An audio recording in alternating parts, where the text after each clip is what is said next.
Hello everyone, Assalamu alaikum. How are you all? I hope you are well. Welcome back to my channel in this new video. Today's video,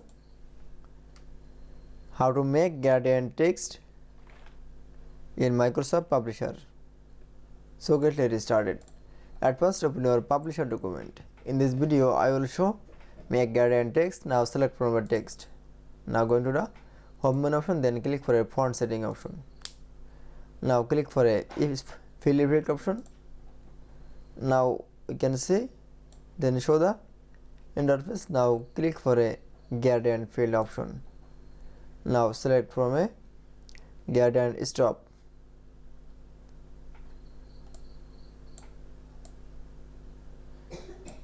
Then select from a fast stop option. Then click for a color. Then insert color. Now click for a second stop. Now choose color.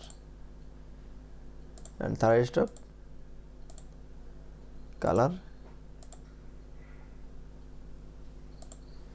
Now click for OK. Then click for again OK. That it's. Now you can see gradient text in Publisher document is very easy. I hope to enjoy the video. Please like, comment, share and subscribe my channel. Thanks for watching.